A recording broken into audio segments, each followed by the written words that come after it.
You already know what time it is. Hey, let's go. What up, Doug? It's your anthem, homie. Let's do it. Bah, ha, ha, ho. Bah. What up, Doug? What up, Doug? What up, Doug? What up, Doug? What up, Doug? What up, Doug? What up, Doug? What up, Doug? Let's talk. Let's talk. Let's go. Let go. Let's talk. Let's talk. Let's go. This is go. What up, Doug? What up, Doug? What up, Doug? What up, Doug? What up, Doug? What up, Doug? What up, Doug? What up, Doug? Let's talk. Let's talk. Let's go. Let go. Let's talk. Let's talk. Let's go. Let go. Let's go. 7 points on the board. Touchdown. You can never ignore. Let's go. When we into the end zone, take a look at the score. Bryce Young out here throwing dots. O-line out here holding blocks. We too real, no Photoshop. Just a few things that Doug talk about. What up, Doug? When they see it in public, they showing them love. Uncle Quan, what's up? Panther Nation, it is time to go up. Really in the field capturing, acknowledging players who talented. Doug is bringing the analysis. The defensive beats when they tackle it. The front seven rush got them panicking. The pressure's too much, they can't handle it. You coming to Bank of America Stadium, this is where it get challenging. You hear this song, it's time to tune in and turn it up. You gotta turn it up. If you listen and say it what time with me is, we all repeat and we scream. What up, Doug? What up, Doug? What up, Doug? What up, Doug? What up, Doug? What up, Doug? What up, Doug? What up, Doug? Let's talk. Let's talk. Let's go. Let go. Let's talk. Let's talk. Let's go. This is go. What up, Doug? What up, Doug? What up, Doug? What up, Doug? What up, Doug? What up, Doug? What up, Doug? What up, Doug? Let's talk. Let's talk. Let's go. Let go. Let's talk. Let's talk. Let's go. Let go. Let's go. Shout out to my man, Wassup, Doug. Make sure y'all tune in and tap into his journey and everything that he's doing. Carolina forever, Panther Nation. It's go time, let's go. What up, Doug? Bow, bow. What up, Doug? Bow, bow. Let go.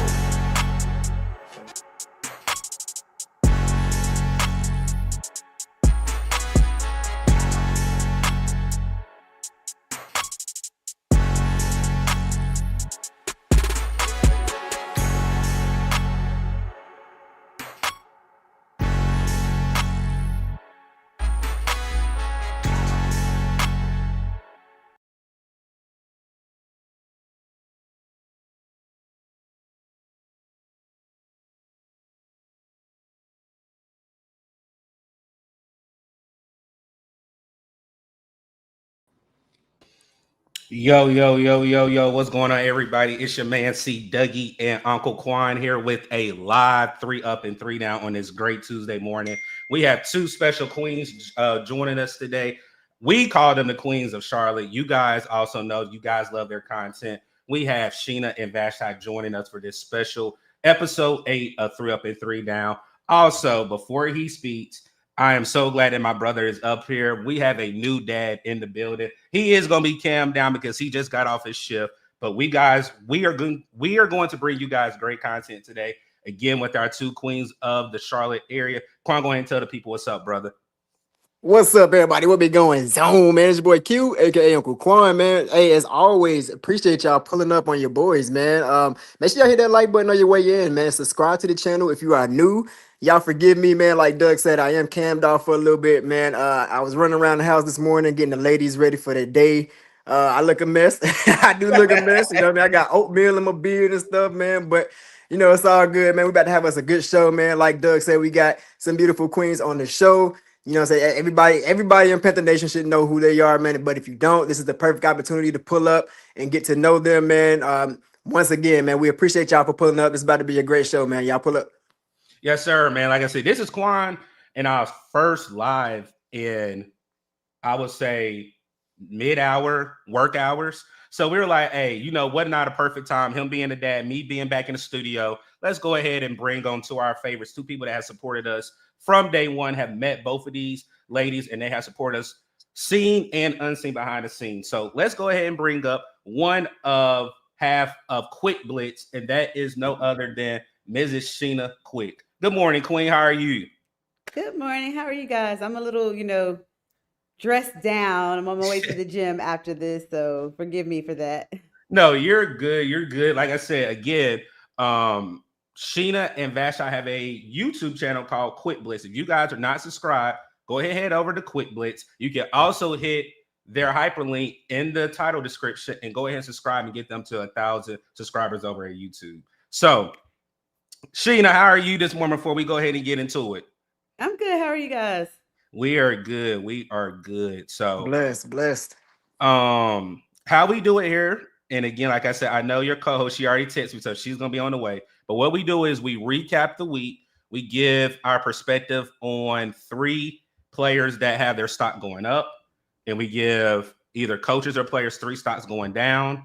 We give a quick preview for the following week, but we're going to add something because now we're in the 3rd quarter of the season. The Panthers went 1-3 in quarter number 1. We went 3-1 in quarter number 2. Quarter number 3 starts with Green Bay on Sunday. So let's go ahead, and we got a couple comments. So let me go ahead and shout the comments out, and then we'll go ahead and jump into it. Our first super chat, my big uncle, he said this was going to be a fire one. Let's get it, fellas. I appreciate you, big aunt Red Swarm. And then this is for you right here, Quan. He said, congratulations on the little princess, Quan. Cherish that baby girl. Yes, sir. Much love, man. Much love. Appreciate it, Red. Like I said, if you guys do want to have super chats or super stickers, definitely go ahead and ask questions for our panel guest today. Earl Lockler, appreciate you pulling up. He said, what's up, Doug? DJ Spins, Austin Wright. Here we go, Doug and Quan. Let's go. Mr. Pickle from C3, definitely appreciate you pulling up. He said, what's up, listening from work. Miss Douglas, appreciate you pulling up.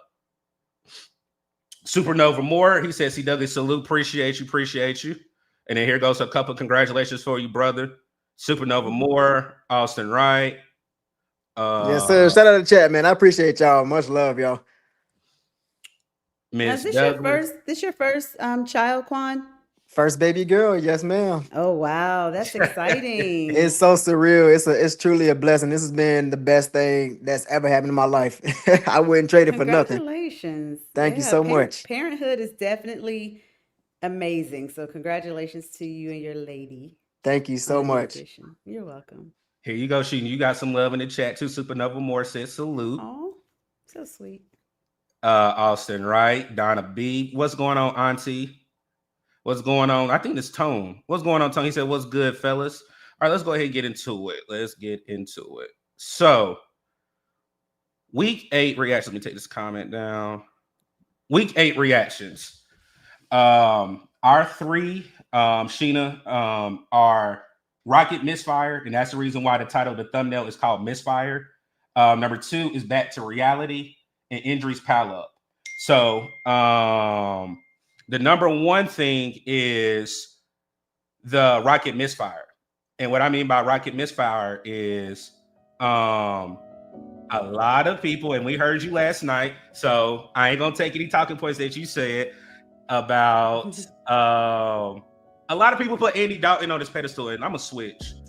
Let's put you first, and then that worked. A lot of people were saying that Andy Dalton's going to come in. We're going to see the offense open up. Wide receivers are going to be open. A lot of people are saying Excel is going to have his best game because of the chemistry with him and Andy Dalton. For me, Quan and I have this new thing we do this year, Sheena. We kind of text throughout the game. He may be a play ahead. I might be a play behind. And I didn't see Andy Dalton playing this bad. I haven't heard or seen any of you beat writers or people that cover the team every single day even thought that Andy would look this bad.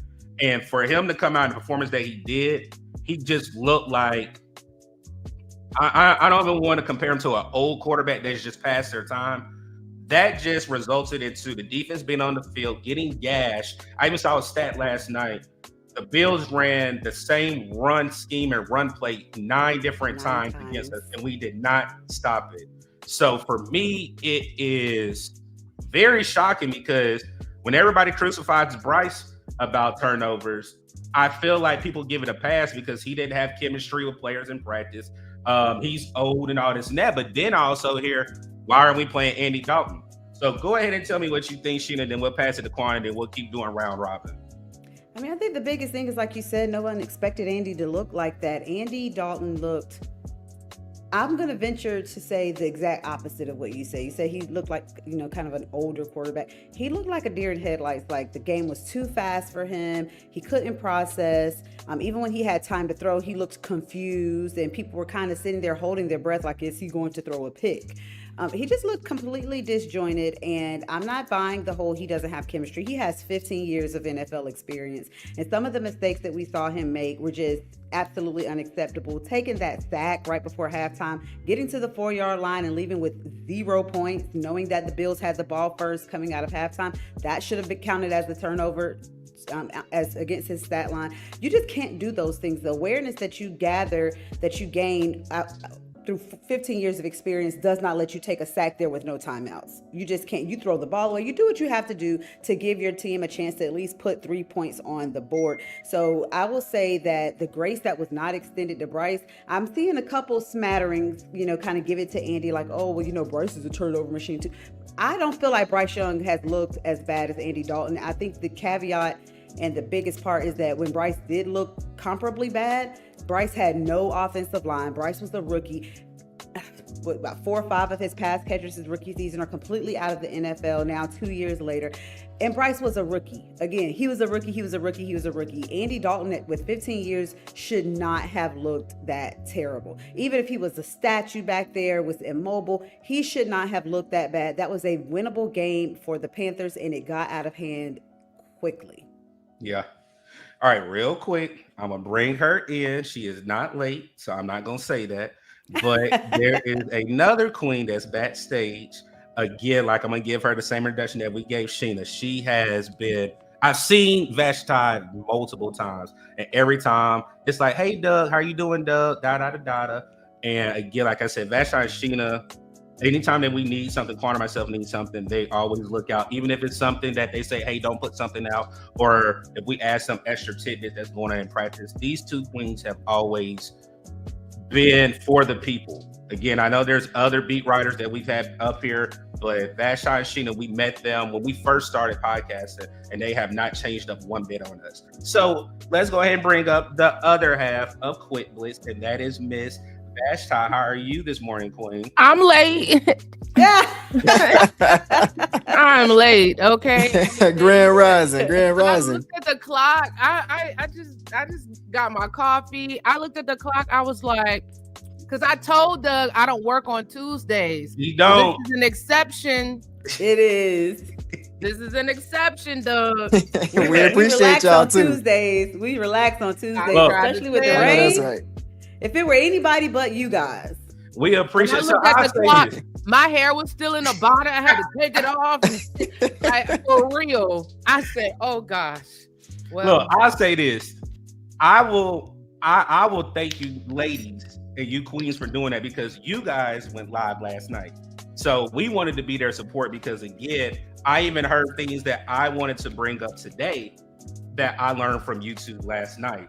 So again, like I said, I see we have over 200 people here. If you are not subscribed, and I know most are on Twitter, jump off Twitter, come on to YouTube. Before you hit our platform, hit Quick Blitz. If I'm not mistaken, you ladies are only about less than 200 or close to 200 from 1,000? Oh, we're that far? We Yeah. just started that. Yeah, we kind of just started. Yeah, it. y'all are close. honestly, Doug, we're not even paying attention. We just But rolling. no, because again, because you said it last night, so I want y'all to get to that 1,000. So again, if you are subscribed over here, jump over there real quick and subscribe and come right back so you can hear them. So Vashti, what I did is we opened up with our quick 3 reactions, and we're on the misfire of Andy Dalton. Number 2 was back to reality, and number 3 is injuries pile up. So what is your take on the misfire of Andy Dalton and the misconception of fans thinking that the offense will look totally different with Andy Dalton being at quarterback? I mean, it's natural to think that somebody's gonna come in and infuse all of this. I'm not even gonna front. I didn't think the drop off would be that bad, because that's why you have a veteran like Andy Dalton, so that if something were like this was to happen, that you don't have a guy who fumbles and takes a sack at the end of the half, so you can't get 3 points. It's not This is why you have somebody who is 37 and been in the league for 17 years. If it was Hendon Hooker, then I'd be like, okay. But that's why you have Andy Dalton. That's why you paid to bring him back. And so, yeah, I didn't think that it would be that bad, but it was. And so, Father Time is undefeated. And when he comes a knocking, there's nothing you could do about it. Do I think that Andy is completely washed? He's close. The last 5 quarters of football that we saw from him have been pretty bad. Even preseason. So, yeah. And so I think it was just a combination of everything that went wrong. But it started with Andy Dalton, because that fumble in Buffalo's in the red zone was crucial. And that was the first mistake, and it snowballed from there. All right, go ahead, Quan. Yes, sir. Hey, once again, I appreciate y'all for coming up. I know y'all say y'all don't work on Tuesdays. We usually don't do this in the mornings neither. Like I rushed up here myself. I look a mess right now too. I got eye boogers in my eyes, all that. So I appreciate you for taking the time out, just coming up here with us and chopping it up with your boys. But real quick, chat. I agree with Vashti. I didn't see this coming at all neither. But my expectations coming into this game, I thought this was just going to be for Andy Dalton to be a game manager. And I thought Rico Dowdle and Shuba Hubbard was going to get off against a Buffalo Bills team that's pretty much struggling in the run game. I thought this was going to be one of those games where the run game was going to carry us to a victory. But instead, we saw Andy Dalton just look shell-shocked out there. And I did not see that coming at all. I mean, we saw him play a little bit bad. I thought he was going to bounce back after having a full week of practice with the starters. But that's just not the case, man. I was having a conversation with my dudes who went out there to the game, and it just looked bad, man. I mean, Andy Dalton, like Sheena said earlier, he looked like a rookie, if you will. He looked like somebody that haven't really had a couple of snaps in the NFL. Like, he didn't have 15 years under his belt already. And to me, that was just a disservice to the team. I mean, all you had to do was just be a game manager. You know what I'm saying? But that's a conversation for later in the show. Andy Dalton looked bad. I mean, like y'all said, taking a sack when you know you are not supposed to take a sack in that situation. When the Buffalo Bills are getting the ball back in the half, they're already hot. You got to do something. At least throw the ball out of bounds, get 3 on the board or something, man. But overall, just terrible performance by Andy Dalton. I'm going to go ahead and say he's probably washed. I think he's pretty washed right now at this point in his career. But yeah, coming into the game, you expected a 15-year veteran to be serviceable, and we've seen him be serviceable, which is why I understand where the fan base was coming from. Like, okay, Andy Dalton is going to hold us down, but that just wasn't the case. Yeah, and I crashed out more than Quan, which is funny behind the scenes. And most of the time, I'm the optimistic one. I don't know what it is. If it's I just been more real about this team. And when Andy threw that pick, it reminded me of Bryce's rookie year, where he literally saw the defender still threw the ball. But again, like Sheena and Vashti and Quan brought up, you're a veteran. Again, for you to not see that and just throw it in the dirt, you literally still took the read and threw it. And it reminded me, again, people compare Bryce and Andy. I understand they're both pros. One has years in the league, and one is finally getting comfortable with the coaching and the play style and the players around him. So how can you really compare 2 quarterbacks and they're on 2 different spectrums? The thing for me with Andy is it's just like common sense. Like I said, that sack was unacceptable. And then whenever you're running and then you fumbled in the red zone, you didn't even tuck the ball. You literally had the ball loose. And it was an easy punch out for a player that's not even here anymore. And I heard Vashti and Sheena say yesterday, I hated when you guys alluded to Sam Franklin and Shaq Thompson, how they mocked us when they went back into the locker room. I literally heard it and I was like, and then I agree with you, Sheena. I totally forgot Curtis Samuel was even on the team. I totally forgot. And I seen a picture this morning that they were the honorable captains coming to Carolina. I don't know if a lot of people saw that either. The 3 former. That's not normal. unusual. Yeah, that's normal. It was just shocking to me because, again, like, and I'm gonna say this, and I'm going off script, but I'm gonna get back. I don't know why we didn't bring Shaq back, because I really feel like the linebacker core that we have right now, Shaq Thompson could help out in a weak point right now. That leadership that we have, yes, I love and I appreciate Shaq still trying to train up Trevin Wiles, even though he plays for a whole nother team. That still just shows a connection that Shaq has in Charlotte. But not re-signing him is malpractice. Go ahead, Sheena. Well, I will say this. They thought that, well, of course, they didn't have the Josie Jewell news yet. Correct. That threw a huge monkey wrench. And if you're looking at Dave and Dan, this isn't a championship or bust team right now today, but you got to think about the fact that this is a new regime, and the last 2 seasons, they lost Shaq Thompson for the season in like weeks 2 and 3. So they're looking like we need somebody that's going to be able to help now. They didn't want to take a chance on, he's older, 2 season-ending injuries. So I understand it. They did not count on the stuff happening with Josie Jewell.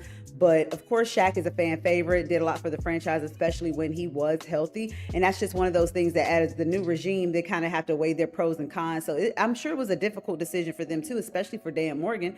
I'm sure no one knows how detrimental it can be to have a thin linebacker core than Dan Morgan. So I think that they were really Shaq's injury history, and then thinking that Josie Jewell, who closed the season out doing pretty well, they thought that they were okay moving forward. And that Jewell news just kind of threw everything into disarray. Yeah.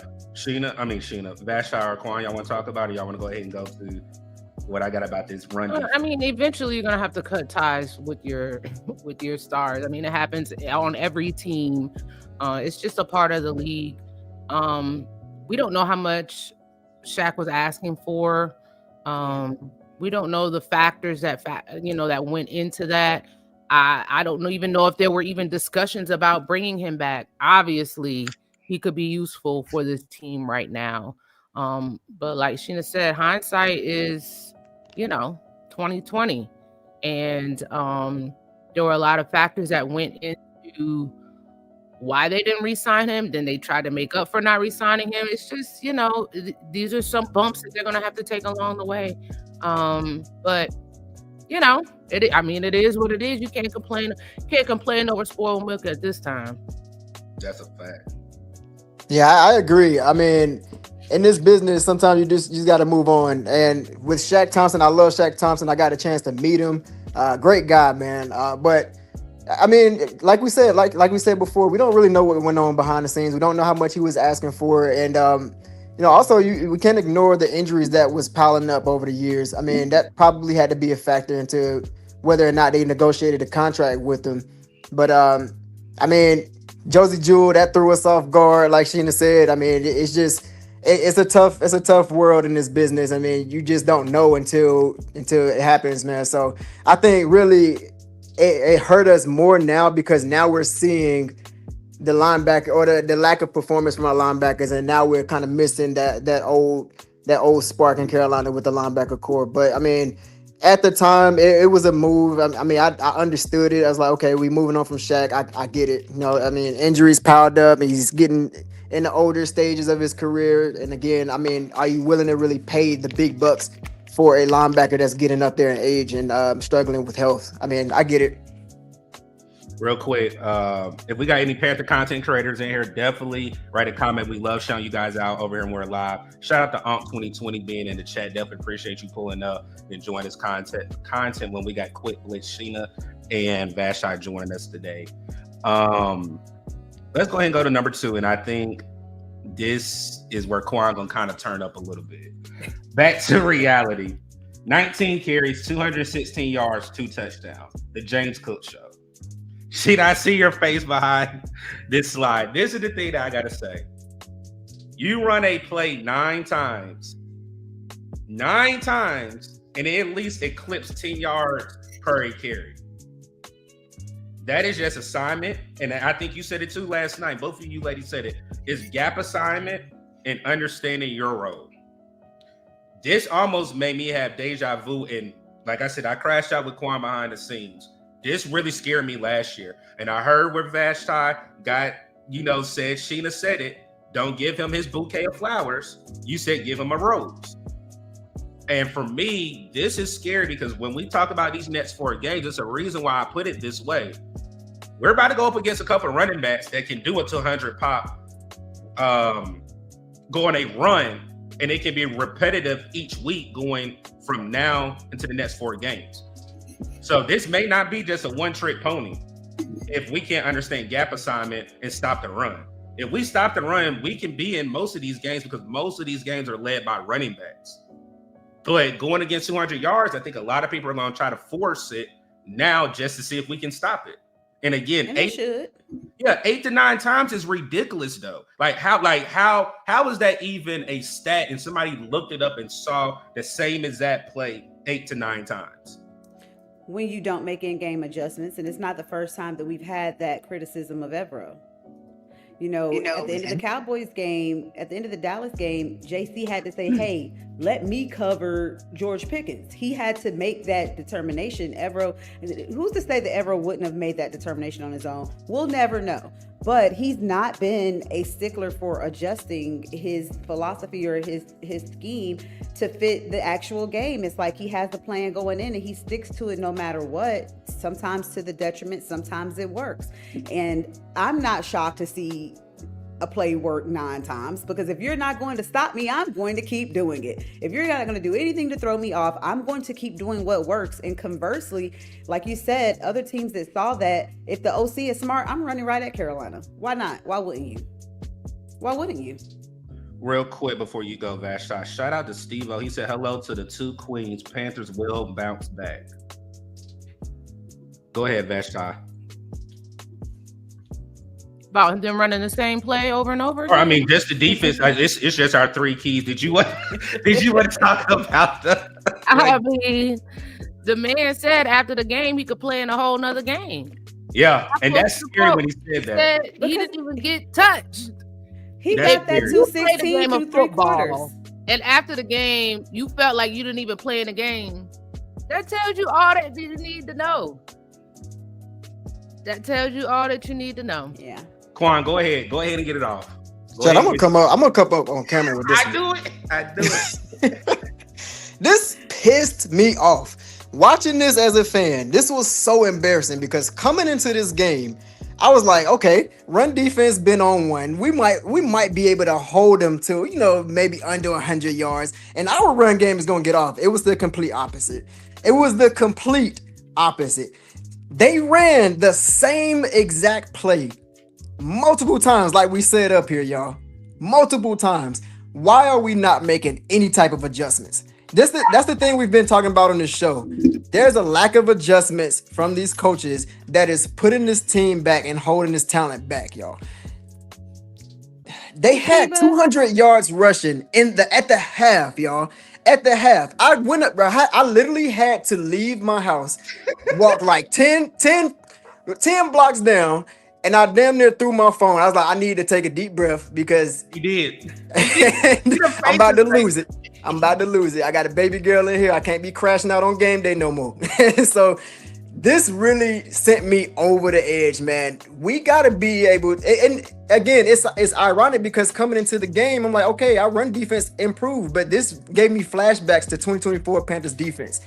It's like all of a sudden we forgot how to stop the run. All of a sudden, Evero's not knowing how to, send blitz, or our guys are struggling with gap assignments. It was just bad. And I mean, like Sheena said, if it's working, why would you not just keep going at it? If you're not going to stop it, I'm going to keep doing the same thing too.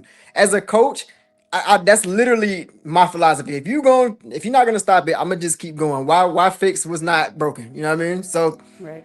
Overall, we just got to be better at adjusting during the game plan. Like, if something is not working, we got to be able to switch it up. And this is my first time hearing that JC Horn had to come up to everyone and say, hey, let me cover George Pickens. I was watching George Pickens get it. Yeah, this is my first time hearing that. That's third crazy down? to me. On that third down where they needed to get a On the stop. whole series, though. He said it was on the whole series. That's to cover him. literally by definition, that's insanity. But doing the same thing over and over, expecting something to change. JC Horn, I don't understand why we don't let JC Horn travel. I would never understand that, especially with him being, I think he is the best corner in this league.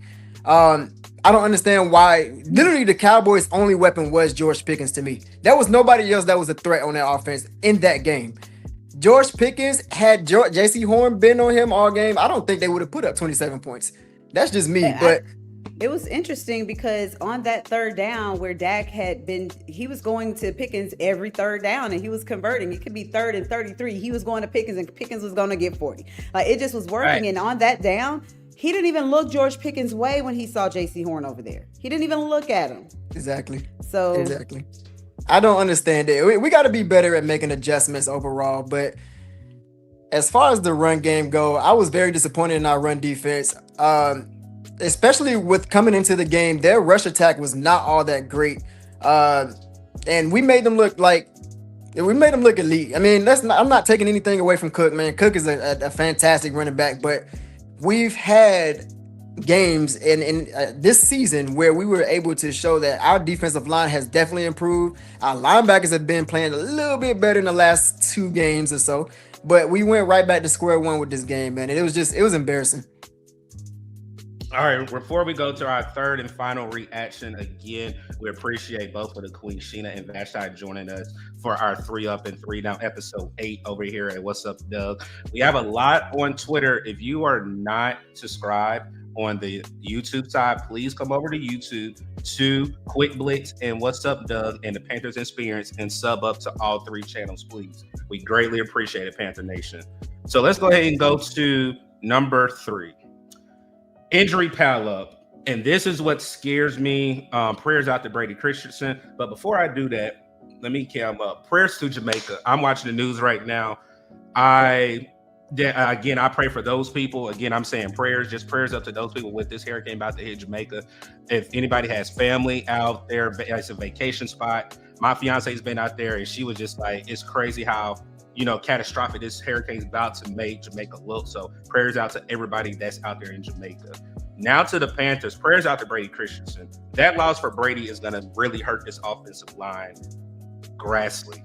Then you look at Taylor Moton. I heard you guys say Taylor Moton. I'd even seen a tweet, which I hope is not true, that Taylor Moton might be on the IR with his knee injury. Who reported that? Like I said, we ain't gonna throw people names out because I saw it yesterday. I'm gonna call him out, Doug. Call him out, man. Again, we got podcasters that think they're beat writers and they're not beat writers. So the thing for me is this offensive line, which is a strength, has it's getting weakened by the week. Now, you know how most people and I feel about Austin Corbett.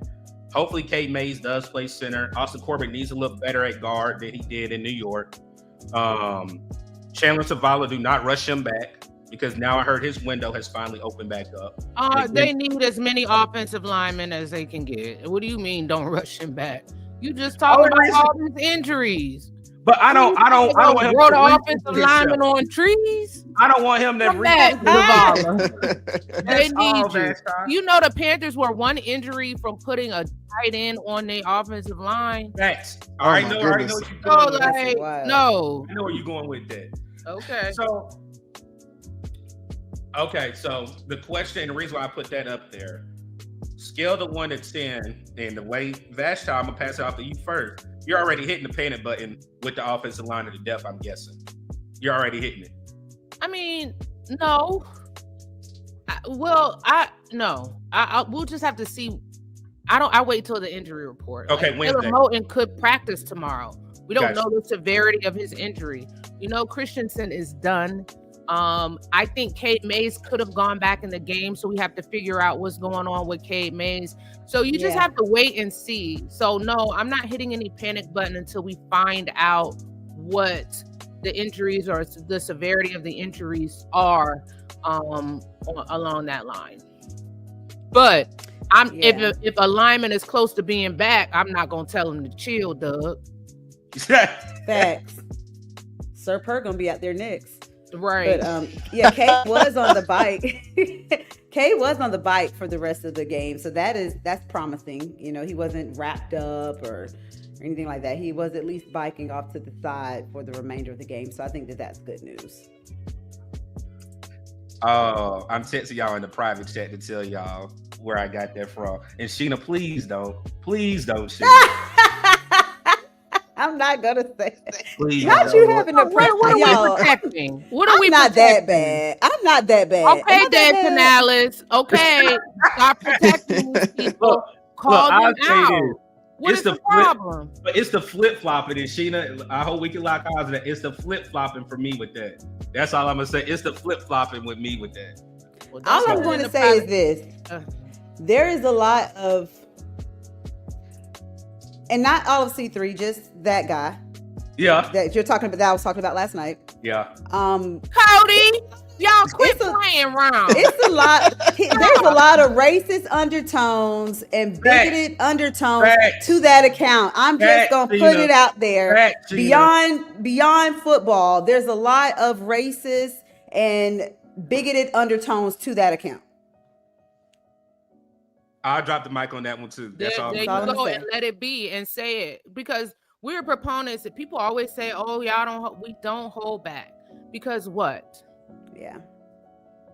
Cody Blackbeard. Cody has a lot of racist undertones to his account. He has a lot of bigoted opinions that go beyond the scope of football on that account. He hides it behind football, and that's not what it is. Yeah, they be lighting him up on Twitter. They be look, coming man, for drop- him, bro. Monty Fetty does not play. Monty Fetty's like, look, I'm uncancelable, so I'm gonna say everything I want to say. Hey, real quick. Yeah, Hold on, we got unnecessary. Dunk in the Put a building. name on it. That's right. Because I What's put it going on on there. I put it on there again. Yeah, I put it Like I on there said. again. like I said, I dropped the mic on that. Like I said, I agreed in the chat last night when Sheena said and she called his name out. I said, "Yep, here it is. Here it is." So Misogynistic, racist, bigoted, all of that is there on that account. And if you choose to not see it, it's because you're choosing to not see it. It's so ingenuous. Okay, as long as you didn't say it was disingenuous, cool. But yeah. All right, He so has let's some go. undertones. No, you're good. So now, if anybody doesn't have any more recap, this is a new segment that Uncle Quan, again, is the name of the show, 3 Up and 3 Down. We're going to go 3 up. We'll go with Sheena first. So our 3 up are Nick Scorton, Trevin Wallace, and T-Mac. How we do it is Uncle Quan and myself go round robin. We'll choose one player and you'll start us off. So who would you like to start off with, Sheena? One of those 3 that I have to pick. Yes, ma'am. Or and then we'll do honorable mention afterwards, unless you have one outside. Oh, I gotta pick one of the 3. Okay. Man. It's This a tough is choice. tough. I can't do one offense, one defense. Okay. So Okay. No. No, there's only one offensive player on there. Okay, I'm not standing on business enough for me because okay. I'm gonna go T-Mac. I have to go T-Mac. Thank you. Honorable mention, definitely Scorton.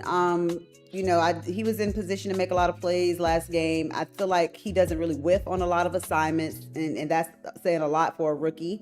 That's kind of been thrust into the starting role a little bit earlier than they may have imagined due to injuries. So I'm going T-Mac and honorable mention Scorton. No, so you switched it up, Quan. I actually like what she just did. We never did that. So these are all the 3 that we actually liked going up. So you actually did an honorable mention out of these 3. These are the 3 players that we see their stock is going up off of play. So I like what you did there, Sheena. I like what you did. I didn't mean to not follow the rules. No, you're good because so Quan, I'll start off. This is how we do it. Nick Scorton. Since I know, and I love whenever I hear you guys' voice and I hear videos. Vashon Sheena asked Nick Scorton, how does it feel about him not getting this first sack? I remember that interview, and I said, okay, I know who's asking that question, so let me pay attention. So he's been so close because he's so up there with veterans with pressure, but has not been able to capitalize on a sack. Now he was finally able to do it in New York, and I think he got a sack and a half. Then he comes home, and I laugh. I don't know if it was, I think on Panthers Huddle, they asked him about his celebration, and he was like, it wasn't the type of sack that he wanted, so he really couldn't celebrate. But now he comes home, and in 2 games, if I'm not mistaken, he has 2.5 sacks. One thing that I love is, and I don't know if you ladies saw this last night, we talked about Dave doesn't want to play younger players. I think that goes half glass, half full, because whenever he went to Evero and said, hey, I need Princely and Nick to come in and play, they have produced. Unfortunately, it's due to injury with Pat Jones. We had DJ Wanham go out and Turkin, etc. But I'm loving that we actually have a 20-year-old. He's only 20, and he still is not even at his full potential and making plays right now. So that is a 3-up for us, with Nick Scorton being number 1 based off a rookie making an impact. Even though in a loss, you can feel his presence every single week since he's came into a starting role. All right, who wants to jump in? For a point of clarity, that was a comment that we read as far as Dave not liking to play young players. So I don't know. I haven't looked at it enough to say that I'm certainly of that opinion. But as far as the 3-up, 3-down, it's T-Mac. He literally is the only person that came to play on Sunday. Okay. I mean, yeah, I kind of agree. I mean, Nick Scorton, he did what he could. I love the young guy's motor, man. He has a hell of a motor.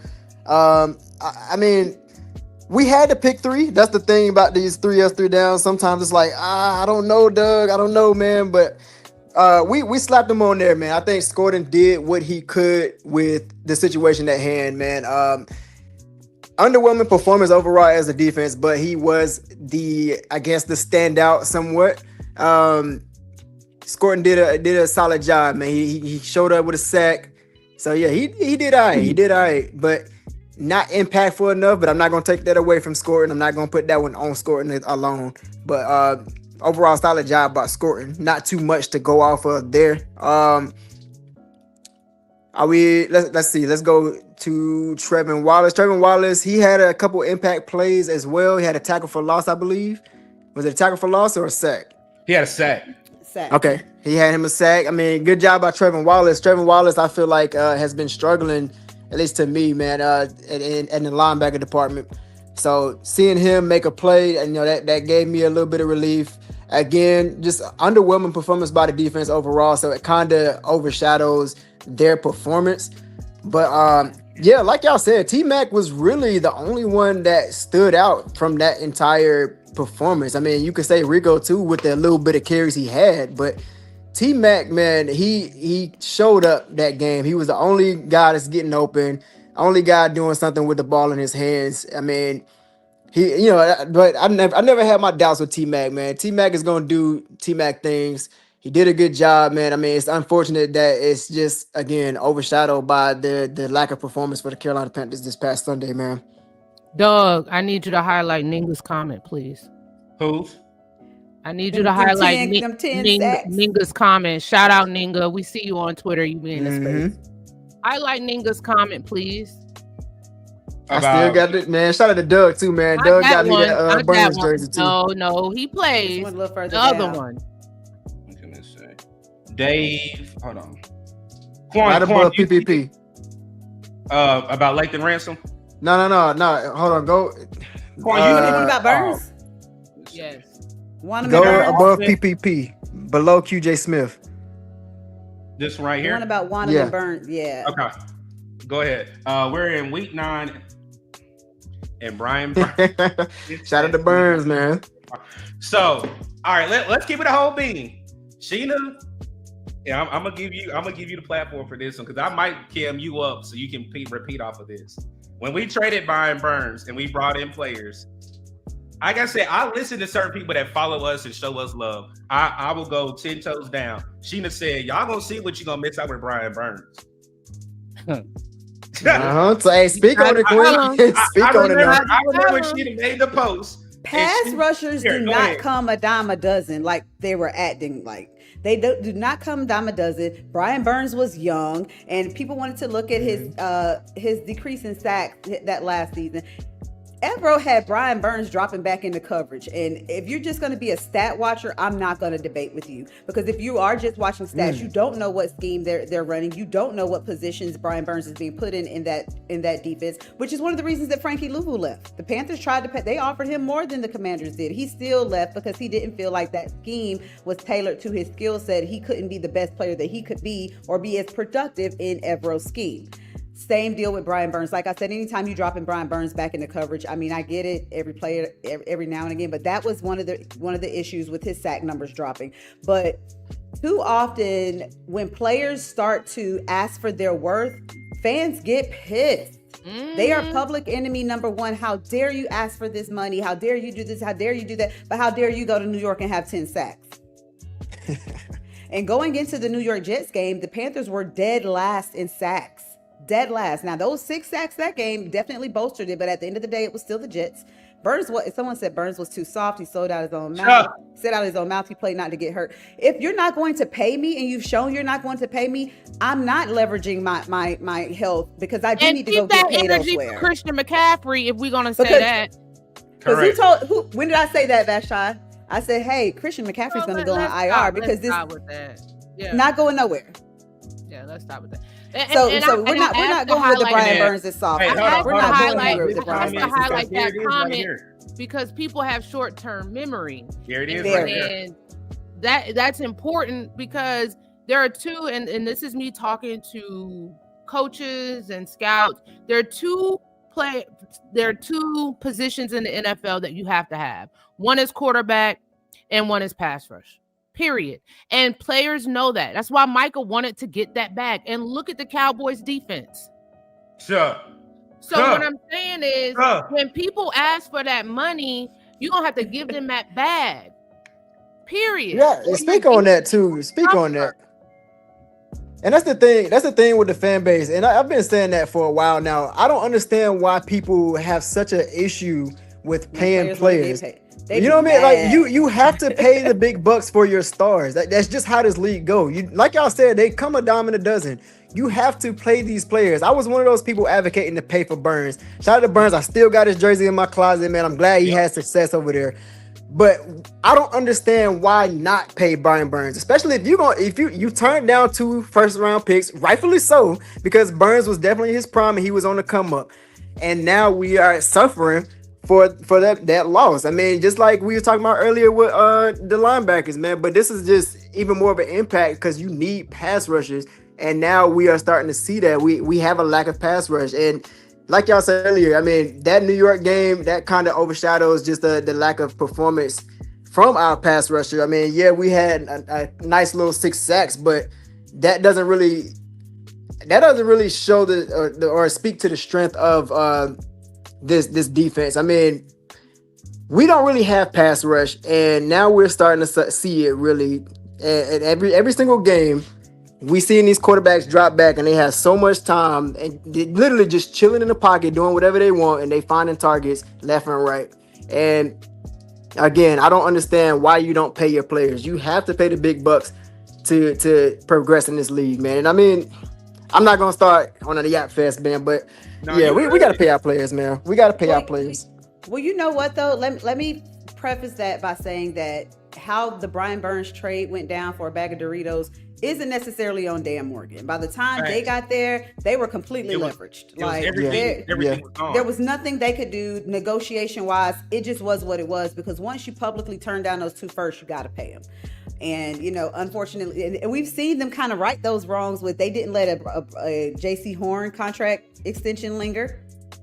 They paid him. They paid Derek Brown. So they're at least going in the right direction of securing their cornerstones, which is exactly. So we kind of have to give them their flowers for that. The Brian Burns thing isn't necessarily on them. They came way too late to the party, and it just wasn't really anything they could do at that point. Yeah. I saw a comment that said that Brian Burns, we don't miss Burns at all. He was right here. I was gonna get to it. He wouldn't play the run.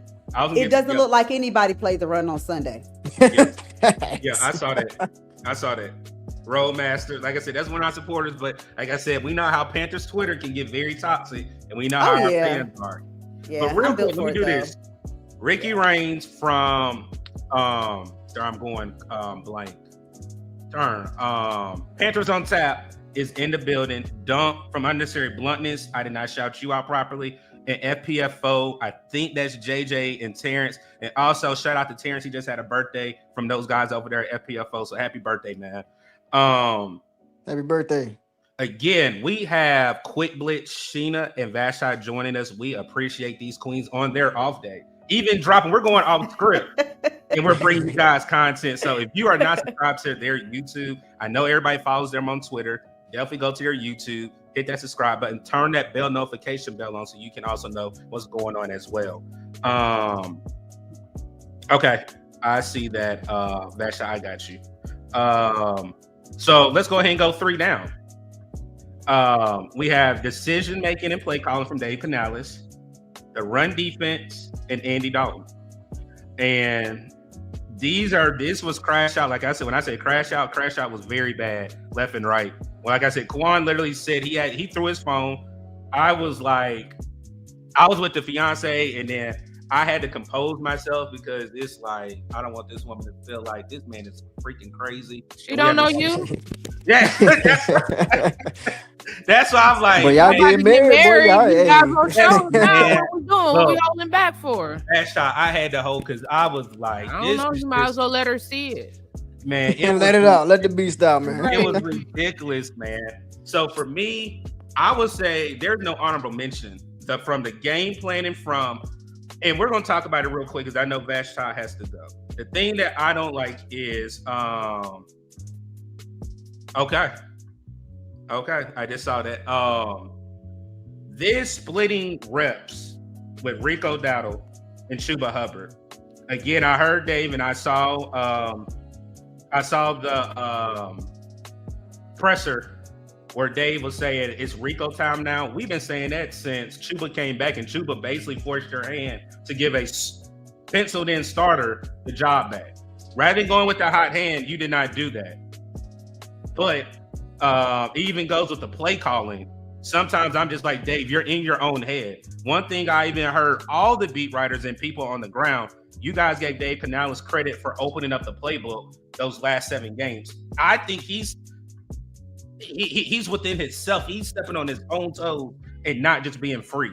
I think he's being very timid and he's not being creative like he was in the Atlanta game and even in the back 4 of those games. And then again, you go with the run defense. Like I said, this is scary going into these next 4 weeks. And then obviously Andy Dalton, I think it's hitting hooker time. That's what I got. Very good points. You go ahead, V, because you know you got to go. I would have to say Andy Dalton is top of my list just because he's a veteran quarterback and you're not. I mean, you're just not supposed to do that. The Panthers went 3 and out on their first possession, and then he fumbles at the 21, right? So it's still, that would have been a 6-3 game at that point, right? Very much so in it. Then they kick the field goal, a punt, and then an interception. Like down to the 1. Stuff, it took them out of the game before they can even get it. And then that affects play calling. I'm not excusing the whole trading series thing for Dave Canales, but I think it started with Andy Dalton in that crucial turnover when the game was very much so. That affects everything, guys. Y'all just don't know. Like, if you get behind the sticks, now, you know, they can run the ball. They're not forced to throw. You can't get your pass rush going. You know, you can't, I don't know. Everything was just bad. And for clarity, again, because y'all know we're beat writers, Dave Canales has not committed to Rico yet. He said we cannot ignore that Rico has been playing exceptionally. That's kind of paraphrasing it. So, obviously, this is something that he's looking at. But, yeah, I think that Canales is somebody, you know, he has to learn the lesson twice. And then he might think about it. And this is not the first time this season that happened. There were a couple of questionable play calls, that kind of stuff. And he has to learn the lesson twice. With Rico, you know, he tried to appease, he tried to massage the situation. He's just not there yet where he can either know how to properly balanced carries or balanced plays between the two guys, you're just gonna have to roll with it. There are two back systems that work pretty fine. Look at Detroit. It was here in Carolina, and they would tailor the runs to the person's skill set. So he's not there yet. I'm sure that's something that he'll get there. Until he gets there, you got to go with the hot hand, especially if you're putting the team first. And then who was the other person? Oh, run defense. Honestly, I think they bounced back. And you kind of said, like, in the past few weeks, Green Bay has been a pass-heavy team. Like, they beat the Steelers, and I don't even think they ran for 100 yards, but they had nearly 300 in the air, I think. Vaguely. I know I looked at it. Yeah, they had 94 rushing yards and 360 passes, which means that if they go heavy, that puts strain on your back end and your secondary, but it makes your pass rush important. So now I think this week it'll be more about pass rush than it is run defense. But who knows? They might have looked at what the Panthers did on Sunday and said, okay, they back to the regular scheduled program. We're gonna run at them. So we'll see. But yeah, it has to be Andy. Do you got to go, Vashti? I got a couple more minutes. Okay. I'll let you know in the chat. All right, yes, ma'am. Go ahead, Sheena. I agree with Vashti. That was a momentum killer, and every time they had the momentum, Andy Dalton killed it. Josh Allen, we talked about how we haven't even really talked about Josh Allen. He's the reigning MVP. He didn't even have to quarterback. Andy quarterbacked the Bills for him. Pretty much. I mean, he was their best asset other than James Cook. He was the Panthers' biggest detriment to success all afternoon. And even like Vashti said, that turnover in the red zone, it still only led to 3 points because defense was kind of having a bend but don't break type of thing. And eventually they had to break. Offense couldn't sustain anything. They're getting gassed. They come off the field and they're coming back on a play later because Andy's thrown an interception and Josh Allen's down to the 1 yard line. It's things like that they just are momentum killers. And out of those three things, of the three down, Andy is the one that has the most experience and the expectations are the highest of. We didn't expect him to go out there and be Bryce Young, but we expected him to be serviceable, and he didn't do that. And I would say second for me is Canales. Which, like I touched on this a little bit. I was a little surprised because he does not seem to be an emotional coach or a coach that's talking about feelings. We're talking about someone that benched Bryce Young after 2 weeks last season. So he'll make the gutsy decision. That's why his decision to keep Andy in the game and to continue to alternate Rico and Chuba when it wasn't working was a little surprising to me. I'm only giving him second because he's still only in his second year as a head coach slash, having the responsibilities of being a head coach and a play caller. Run defense is last for me because like Vashti said, I think that they do bounce back. I think that this is a prideful defense. They are embarrassed by giving up 200 yards to James Cook in just 3/4 of football because James didn't even play the last probably half of the third quarter. It was half of the third quarter. He even played a half of the third quarter.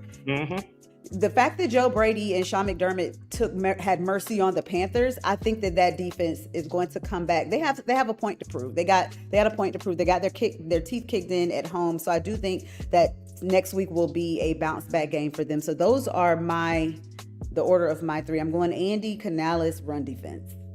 Okay. Quan? For me, he continues to be on our 3 down week after week. Canales, man, it's simple to me. I'm not an NFL coach. I would never be in the shoes of that to understand, the decision making that goes into it, man. So I cut him slack. Like Shannon said, he's only in his second year, so there is grace there. But I do feel like there is simple decision making that can be made. Again, we went into a game where a Bills team was struggling with their run defense, and you have a hot running back that's coming off of over $150 from scrimmage in 3 games back to back. So I thought it was pretty simple. I thought the recipe to winning was pretty simple. Just keep Rico in there, give him the bulk of the carries. Of course, you don't have to take away from Chuba Hubbard. Chuba Hubbard can still get anywhere between 12, 15 carries. Give Rico Dowdle 20. I don't know. Again, I don't know what goes into the ins and outs of coaching in this league. But I just thought it would be simple as feed Rico and keep Schuber in there so Rico can stay fresh, and we win this game. Allow Andy Dalton to just be what he came in to be, a game manager, to be a serviceable quarterback. And I don't think Canales put us in position to do that. We were also calling plays in questionable times, like the Wildcat with Rico. I didn't think that was a very good play call to make in that situation.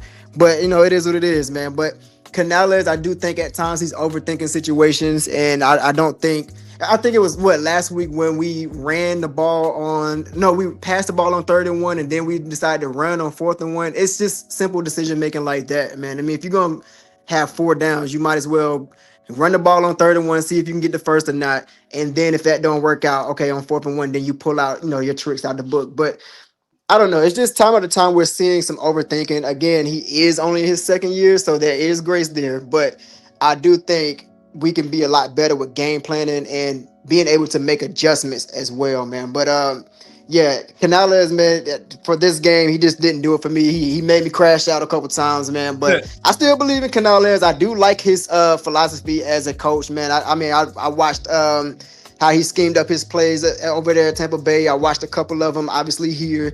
I do like the way he schemes up his players, the way he schemes his guys to get open. I mean, it's a hell of a lot better than what we saw with Frank Wright. So that now my thing is the decision making. When do you use those play calls in what type of situation? I think that's really what he's going to have to get down. And I know it must be hard calling plays and trying to be a head coach for the entire team. So, I'm gonna let him, I'm gonna let him breathe. But yeah, man, for this week, Canales, man, we got to be better with decision making. And then of course Andy Dalton, man, we talked about Andy Dalton earlier. Andy Dalton got to be better. What's up? Hold on, real quick. Vash, I gotta go. I gotta do this. Okay. Because Vash, I appreciate you pulling up, Queen. I got one question for you because I told Quan I was gonna ask you behind the stage. Are you a Duke fan? No. Okay, we good. Why are we asking that? I cover both Duke. I cover Duke, UNC, and NC. I'm gonna write you a message because we follow each other on Instagram, and I was like, okay. I am on the primary beat for Duke. I had an intern at UNC last year. So she was at UNC. But this year I'll be more between Duke and UNC. Why y'all on me like that? Doug got personal beef with Duke. You know how it's basketball season. I'm content on CarolinaBlitz.com and then also on Keep Blitzing. But if you're on my personal Instagram, then you're gonna see who I personally. Oh, I know. Look. Yeah. Look, I'm gonna have to clarify that a lot. Look, Sheena. Look, I'm gonna do the laser eyes. I saw how much fun homecoming was. That's all I'm gonna say. I ain't do nothing. Y'all ain't catch me. I was in New York for the game. I don't know what y'all talking about. Look, hey, if she be killing, she be like, yeah, auntie outside just for a little bit. I'm like, good, because y'all do I don't great call work. myself auntie. Who is auntie? I call you auntie. I'm saying auntie is outside. You young enough to be my nephew? I wouldn't say that. Okay. Watch it now, Doug. But no, Vash, I appreciate you. Like I said, again, we got one. Sheena, we only got a couple more. If you can hang around, if you can't, I totally understand. It's you guys off day. Vash, peace out. We appreciate you. Thank you. Again, we're just gonna do the preview, and then we're gonna for Sunday. Then we'll close it out with next 4 if you got time, Sheena. So Quan, did you finish up, or did you still have more? Yeah, I'm pretty much done, man. I mean, we already covered Andy Dalton, and I talked about Dave Canales. Who was the other down? Was it the run defense? It was a run defense. Our run defense. Yeah. I mean, again, I just didn't see that coming, man. I thought the run defense had made some improvements. I feel like we could have did better. I mean, especially with them running the same play, you got to be able to adjust to that, man. You just have to, especially in the big leagues. But I digress. We just gotta be better. Gotta be better, man. Hopefully we make some adjustments throughout the week. Prepare, because like our queens pointed out, it is a copycat league. If I see somebody's able to run down the throat of the Carolina Panthers defense, I'm gonna do the same exact thing that following week. So hopefully the Panthers bounce back. Hopefully they game plan to stop the run and actually get some pass rush against Jordan Love, man. Throw him off in his spot. make them uncomfortable. But yeah, this past Sunday, man, run defense was atrocious. Yeah, we can go into it, Quan. You already talked about it. The Lambeau Leap, here we come. A couple of keys that we put out, Sheena, and if you see something else that we missed, definitely speak on it. Another opportunity against a playoff team. Bryce Young versus Michael Parsons. Another key offensive line injury. Back on the road, can we squeeze a victory out? And Josh Jacobs versus this Carolina's run defense. Those are just keys. Like I said, when Quan and I do this, it's just keys that we just see off the top of our head, not doing a deep dive, but those are key matchups or key storylines going into the game. How healthy is our offensive line? I even hear people saying Bryce isn't going to play. Like I said, we don't know that. Yes, another podcaster came on this morning and said, "Oh, I'm hearing Bryce Young is not playing." Don't let Vashti hear that. Well, right. It's crazy though. We won't know anything about Bryce until tomorrow, and even then we might not have a definitive answer. I know that Canales said he had a good running session yesterday. We don't do practice on Mondays, so we aren't able to give it the eye test. But they are going to try to push him to practice tomorrow, and we should have a better inclination of the possibility of him playing. Okay. Is there anything else that just stands out to you based off of just playing the Packers? I know they came back and beat the Pittsburgh Steelers in Pittsburgh on Sunday. I know one thing Quan has me laughing is like we call, people call Bryce the Carolina Reaper, but the real Reaper for Bryce is Michael Parsons. He always plays bad against Michael Parsons for 2 years straight. Well, I wouldn't even say play bad. I mean, Micah Parsons was just Michael Parsons in his face in like 0.2 seconds. He had no protection, and so that just kind of your second and third points kind of coincide. A healthy offensive line and Micah Parsons versus Bryce Young. Who's going to be on that line? Hopefully, Cade Mays is back. It starts with the snap. We saw Austin Corbett kind of struggle with the snaps when he came into the game on Sunday, and he had issues with the snaps early on in the season too. A lot of people kind of noticed that quickly, and they were welcoming Cade Mays. People weren't championing a Austin Corbett injury, but they were happy in that Cade Mays was stepped in and was productive and did a great job. So hopefully he's able to go. But again, it starts with the snap, and whether or not Taylor Moton can go. I mean, it's too many question marks along that offensive line to necessarily say with confidence Bryce is going to do amazing against Micah Parsons, because Micah Parsons, if he sniffs any type of flaw, any type of weakness, he's eating. Yeah, that's why they pay him. He's like a shark in the water. If there is a drip of blood, he's there. He's there immediately. So that'll be very, very important up front. Before we even get to a Rico versus Chuba, we have to see if whoever's playing quarterback will be protected against Michael Parsons. That's number one. So everyone's going to be watching that injury report. Like, I'm not going to do the laser eyes. Everybody's going to be watching that injury report like a hawk tomorrow to see what that offensive line is going to look like. I mean, the Panthers have the highest paid offensive line in the league. They invested heavily into it, and they were playing like a top offensive line. Let's be clear about that. They were playing like a top offensive line, even with Brady Christensen coming in, who's like the Swiss Army knife of the offensive line, and with Cade Mays coming in. You didn't see a huge drop off, losing somebody like Rob Hunt, which was a huge fear when he went down, and losing to Austin Corbett. They shook back from that, but I don't know if they could shake back from losing to Taylor Moton, a Brady Christensen, and possibly a Cade Mays. I don't know if they can. That's the overhaul. That's 3 of your starting 5 O linemen were out of the game by the end of the game on Sunday. So it starts and stops. It starts there, and then you go to the running back situation, which on Sunday Dave was like, "That was our plan. We're going to stick to our plan. We like our plan." Monday he got to look at the film a little bit, and he couldn't deny, like, "Hey, Rico's a spark. He needs to touch the ball more. He needs to be better." Reality, post game clarity. We're talking to him 15 minutes after he leaves the field. You know what I mean? So he can't even really give us a true assessment of the game without going back and actually looking. And for Rico Dowdle, coming off of the weeks that he has had, to have his first touch of the second half not happen until 5 minutes left in the game is a crime. It can't happen. It can't happen. The offense was too predictable with this alternating running backs thing because Chuba and Rico run entirely different. They're both good running backs. Their games are different. Rico gives you the passing threat out of the backfield. It's just going to come down to, for me, the offensive line, and from the offensive line to who's getting those touches at running back. Bryce is going to be absolutely, essential to a win, to a possible win. I don't think anyone has any confidence in trotting Andy Dalton back out there, even to be a game manager, because that's what we thought he was going to do Sunday. We thought he was just going to hand the ball off. Correct. And that just did not happen. So your keys are really good keys. Run defense, Josh Jacobs versus the Panthers run defense is going, like you said, they're going to be facing some very good running backs in these weeks to come, and they're going to have to shake back and have a short-term memory.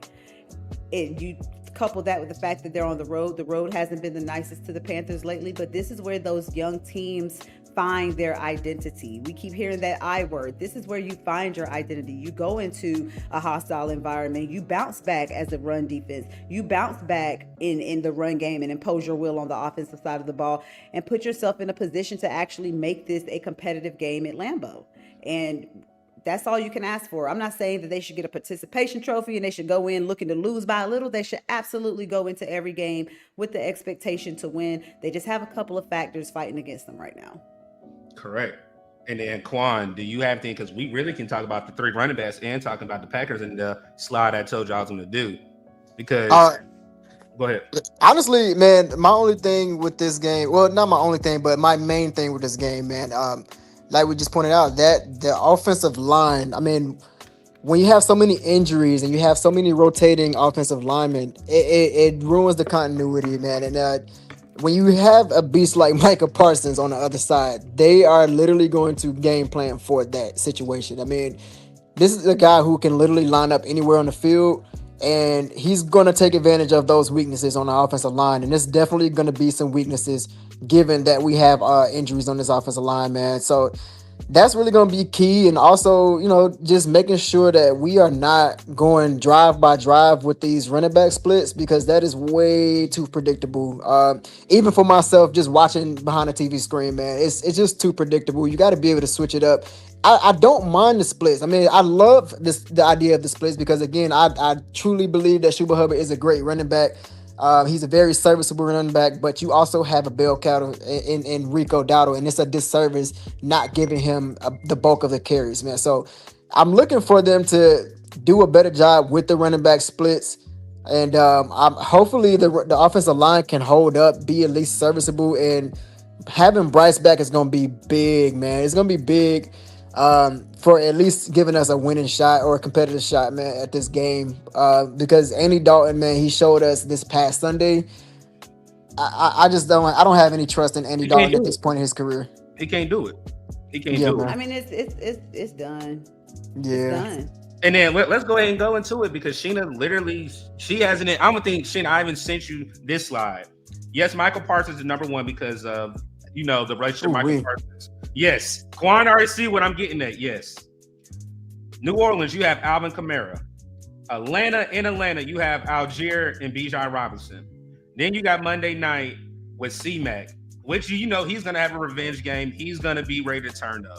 These next four, again, we're in the third quarter of the season. This can either make or break, or we already know that we're not making the playoffs, we're not pushing, we're not on the bubble, all that. For me, this right here means Carolina needs to go at best 3-1 in these next four. I'm okay with 2-2, but at best 3-1. New Orleans, and like you said, Sheena, no disrespect, is New Orleans right now. Then you have Atlanta, who's looking for revenge off that 30-0. They're not playing the best right now, so that's a toss-up. Then you got Monday night, where you might have Brock Purdy. If Matt Jones is playing, I feel better. But if Brock Purdy is there, you don't know what we're possibly looking at. Hey, but don't sleep on Mac Jones now. That boy been playing lights out, man. He's not Daniel Jones, Quan. He's not Daniel Jones. Hey, mean, we'll see. speaking of that, Hey, shout out to Daniel Jones. I love when players are like kind of dead in the right, water where they are and they're able to go and revamp their career somewhere else. So Correct. shout out to him doing big right. things for the Colts. The two most important games are the two middle games because they're division games. Correct. Those are the two most important. Those are the two most winnable. They shut down the Atlanta Falcons offense before they could shut down the Atlanta Falcons offense again. But again, like you said, they're going to be looking for revenge. A 30 burger and a shutout and getting shut out. They took that seriously and they took that personally. I mean, honestly, I think the fans took it to heart worse than the players did if you look at Twitter. Oh, absolutely. But Absolutely. that's where you're going to see Canales and Evero as coordinators because Atlanta is going to be deep into their bag in that film. You know what I mean? Looking to see what didn't work and what did work against Carolina. And so they're going to be coming with everything they have. Will Evero adjust if they are able to get that run game going? Will Dave Canales adjust if they're able to shut the run game down? Will he have the quarterback that can, have an air attack? Because what happens is once the team can run on you, the playbook is wide open. It becomes difficult to stop anything. So if this run defense can't get stout, it's going to be a long day in Atlanta. It's going to be a long trip down 85. It's going to be an even longer trip back up to Charlotte for the Panthers if they're not able to get that going. But like you said, four very good running backs coming up.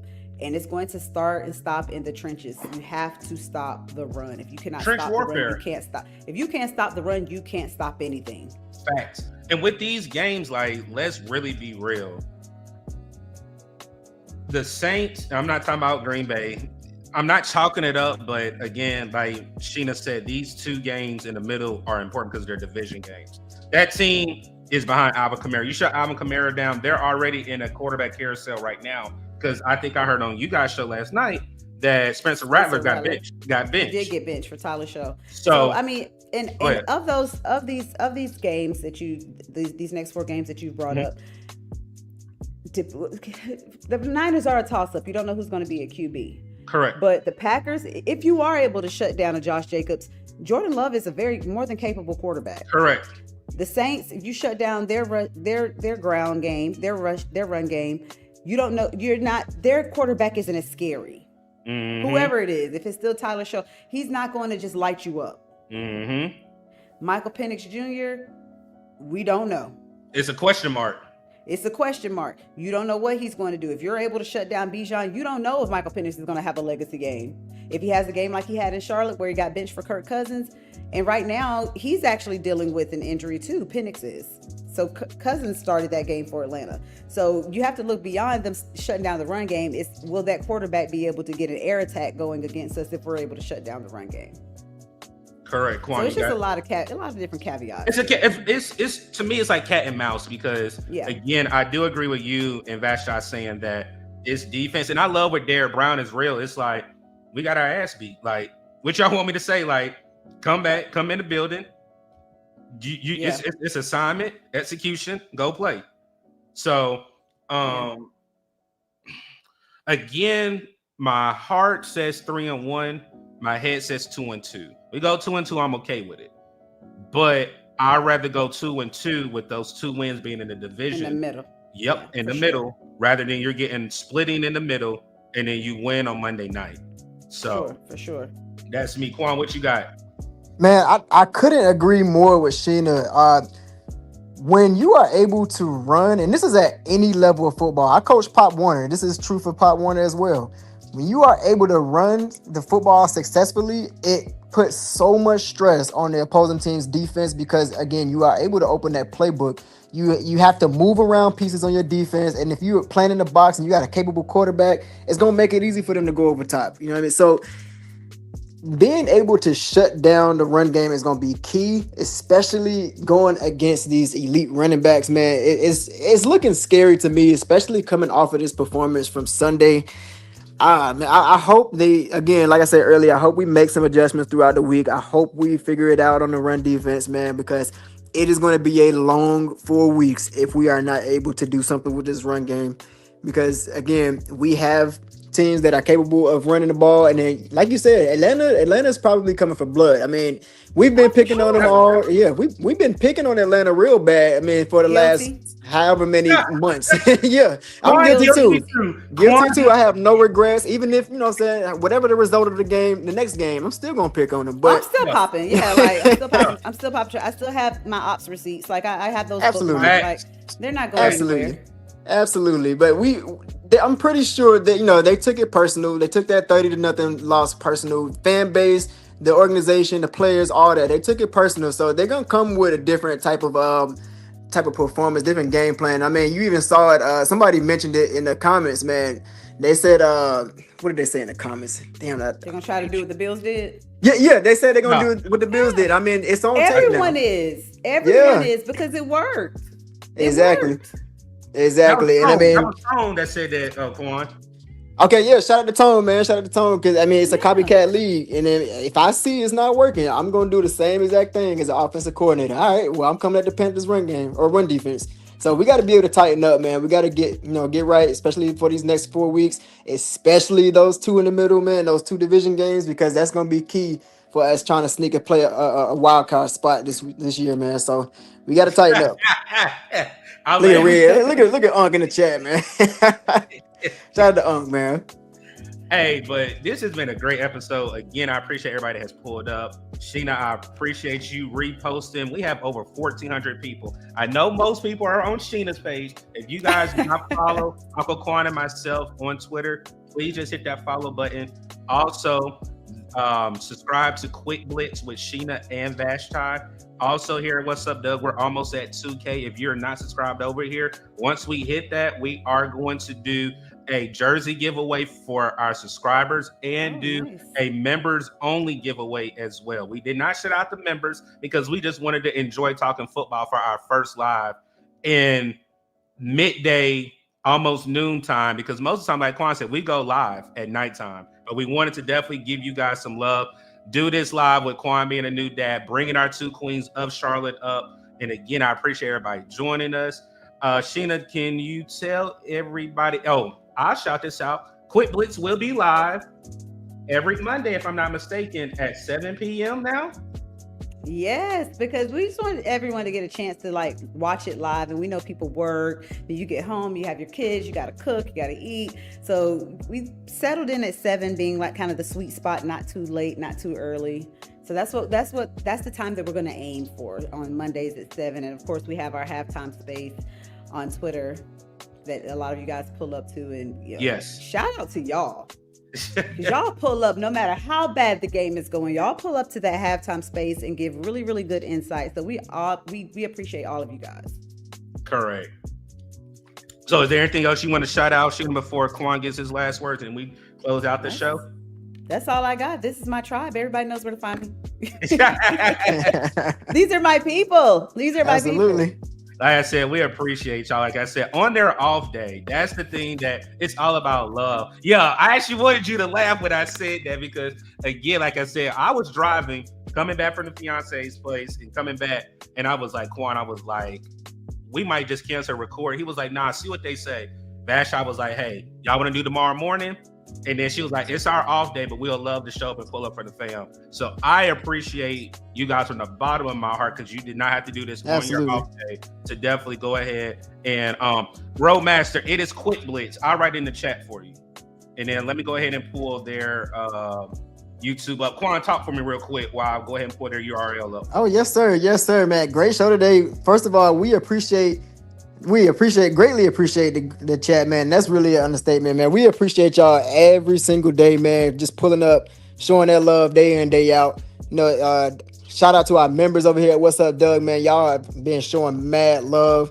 If you guys are new to the channel, man, make sure you hit that subscribe button, man. Just subscribe to Wassup, Doug. Get you a membership, man. It's only $1 a month, and we got plenty of perks that come with it. Shout out to Doug, man. He gave me my first experience at the Panthers game, actually going on the field, holding the American flag before the game. That was a hell of an experience, man. So if you guys want to get a chance at earning, perks like that, being able to have backstage passes, or going to the game and seeing the games, or going on the field with the American flag, or just jersey giveaways, exclusives, It's only $1 a month, man. It shows us that you guys are invested in the $1. show, and it greatly improves our show and helps us, grow our family, man. Again, I can't express enough how much we appreciate you guys. We do this solely for you guys, man. So much love to Vashti and Sheena Quick, the Queens of Charlotte, like they've been saying, man. We can't appreciate y'all enough. This has been a great show. We always appreciate y'all insight. We always go to y'all when we're looking for news and stuff like that. So, we appreciate just having you guys on the show and just taking your time out on your day off to show that love. Thank you guys for having us. Yo, like I said, y'all family. Like, again, Sheena, I don't even think you remember. We were young pups in the game whenever we took that picture with you and Vashti when we came to Spartanburg and we met y'all for the first time. That was the first time we met you two ladies, and you two queens have definitely showed love. Like I said, I don't mind saying it behind the scenes and in public. Like I said, I'm gonna make you laugh and we're gonna close it out. So Vashti and I, last year we played in New Orleans. Chris Jenkins was live, and me and Vashti were on the side talking, and you were running out late to the sideline. And I saw Vashti was like, Doug's right there. You turned around. You was like, hey. I was like, I did this. You was like, I know. I was coming. My son had an official visit at Navy. So that's where I was coming from. I was fresh out of the airport. Yep.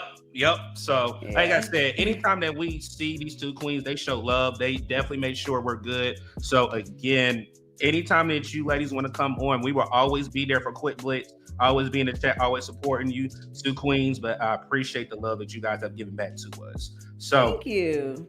This is another episode of 3 Up and 3 Down with Uncle Quan and C Dougie.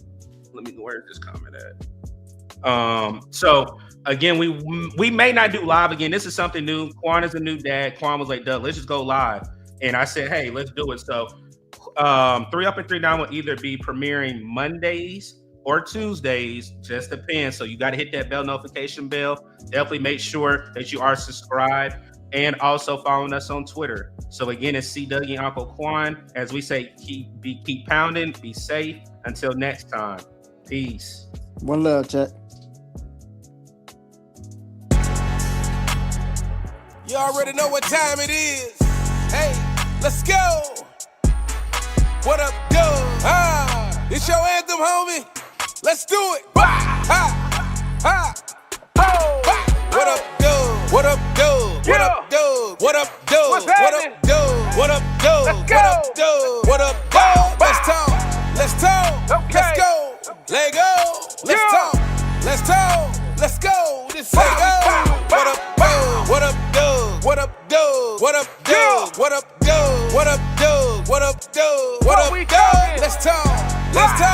Let's go. Let go. Let's talk. Let's go. Let go. 7 points on the board. Touchdown. You can never ignore. Let's go. When we into the end zone, take a look at the score. Bryce Young out here throwing dots. O-line out here holding blocks. We too real, no Photoshop. Just a few things that Doug talk about. What up, Doug? When they see it in public, they showing them love. Uncle Quan, what's up? Panther Nation, it is time to go up. Really in the field capturing, acknowledging players who talented. Doug is bringing the analysis. The defensive beats when they tackle it. The front 7 rush got them panicking. The pressure's too much, they can't handle it. You coming to Bank of America Stadium, this is where it get challenging. You hear this song, it's time to tune in and turn it up. You gotta turn it up. If you listen and saying what time with me is, we all repeat and we scream. What up, Doug? What up, Doug? What up, Doug? What up, Doug? What up, Doug? What up, Doug? What up, Doug? What up, Doug? Let's talk. Let's go. Let go. Let's talk. Let's go. This say go. What up, Doug? What up, Doug? What up, Doug? What up, Doug? What up, Doug? What up, Doug? What up, Doug? What up, Doug? Let's talk. Let's go. Let go. Let's talk. Let's go. Let go. Shout out to my man, Wassup, Doug. Make sure y'all tune in and tap into his journey and everything that he's doing. Carolina forever, Panther Nation. It's go time, let's go. What up, Doug? Bow, bow. What up, Doug? Bow, bow. Let go.